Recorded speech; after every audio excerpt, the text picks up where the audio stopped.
في يوم من الأيام أم آية نزلت السوبر ماركت تشتري طلبات الأسبوع زي أي أم مصرية بتدور على السعر الكويس والجودة.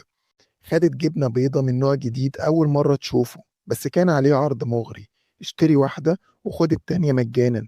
بصت على العلبة لقيت كل حاجة تمام: اسم المصنع، تاريخ الإنتاج، تاريخ الصلاحية، رقم التسجيل في وزارة الصحة، يعني المنتج مرخص فمفيش خوف منه. رجعت البيت وبدأت تاكل هي وبنتها الصغيرة آية. بعد حوالي ساعتين آية بدأت تشتكي إنها تعبانة، معدتها بتوجعها، وشها شاحب، والحرارة عالية. بعد نص ساعة كانت آية بترجع والإسهال بدأ. أم آية اتجننت، وديتها المستشفى بسرعة. الدكتور بعد التحاليل قال لها بكل بساطة: دي حالة تسمم غذائي غالبا من الجبنة. أم آية اتصدمت وراحت تراجع كل حاجة: العلبة سليمة، التاريخ سليم، المنتج متسجل رسمي، المنتج مرخص، والمصنع بيشتغل عادي وبيوزع في محلات محترمة. بس الحقيقة إن الكارثة مش في الترخيص. الترخيص بيقول إن المكان مؤهل، بس محدش شاف العامل اللي نزل خط الإنتاج وهو عنده دور برد. محدش شاف التلاجة اللي مش شغالة من يومين ودرجة الحرارة مرتفعة. محدش اختبر الخامة اللي جات من مورد جديد عشان سعرها أرخص.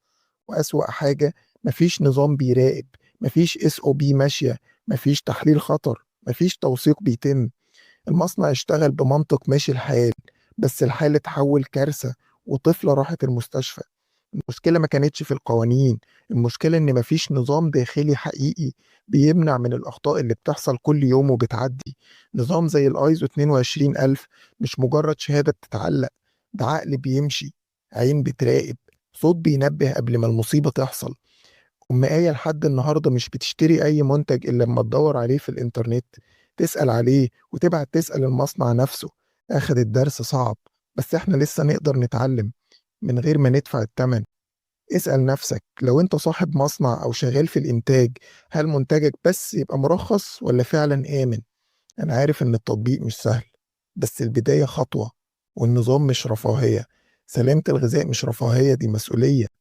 لو الحلقة عجبتك دوس لايك وابعته لزميلك في المصنع او صديقك اللي عنده مشروع اكل. واكتب في التعليقات ايه اكتر موقف شفته وحسيت فيه ان الترخيص لوحده ما كانش كفاية.